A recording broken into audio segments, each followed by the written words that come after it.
How to create a leader. Ang leader is napaka-normal na term pagdating sa networking. Kasi may mga ibang upline, na-recruit pala nila, eto, downline leader ko to. Lahat na lang nagiging leader. Pero i-define muna natin, bago ka makakapag-create ng leader, define muna natin ano ba ang leader para sa akin. Sa akin, ang leader, kung tatawagin mong leader ang isang downline mo, dapat marunong yan mag-OBP. In short, marunong yan mag-present kahit one-on-one, two-on-one, marunong siya mag-present. Second, marunong siya mag-MBO. Self-motivated, okay? Marunong din mag-demo. Marunong mag-ABC rule. Tapos, etong mga tipong skills na to, pag marunong siya nito lahat, ang term ko dyan is leader. Now, kung gusto mo makakreate ng maraming leader, simple lang.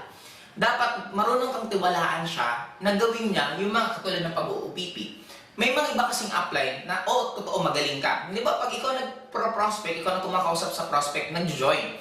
Ayaw mong ipakausap sa leader mo, sa downline mo, kasi nga baka hindi mag-join. Guys, okay lang mag-sacrifice yung mga konting prospect. Okay lang mapag-practice yan yung ng downline nyo. At least ang importante, yung downline nyo mismo ang nade-develop.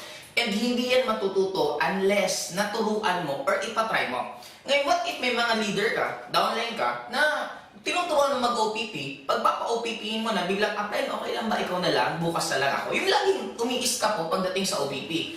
Ang gawin mo ganito, mag-set kayo ng OPP, pag nag-set siya ng OPP, puntahan mo. Pagdating ng puntahan mo, halimbawa nandun na yung prospect, nandun na yung downline mo, at ikaw nandun, bigla mong sabihan yung downline mo, aalis lang muna ako, may kukunin na ako sa labas. Pag alis mo, huwag kang babalik, bumalik ka mga after 2 hours. Kasi alangan magtungangaan sila na hindi niya kakausapin yung prospect niya, prospect na niya yon. Kaya mauobliga yon. After mauobliga nun, doon na niya magkakaroon ng lakas ng loob na, kaya ko pala mag-OPP. And so, nag-isa lang muna ng isa lang, hanggang matuto na siya mag-OPP. MDO, this is a very important na attitude ng isang leader or skills ng isang leader. Bakit? Ito, magiging self-motivated ka. Hindi ka pwedeng makapag-motivate ng ibang tao effectively unless na ikaw mismo hindi mo kayang i-motivate sarili mo. Kaya the moment itong lahat ng skills na to, nagagawa na to, yun ang tinatawag na leader.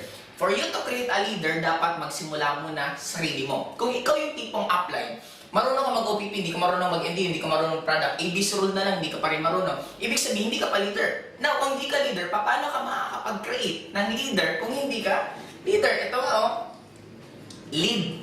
You need to learn how to lead bago meron sa'yo susunod. Kaya after magawa mo to, makakreate ka ng leader, at create ka ng leader. Doon ka nakikita ng malaking income.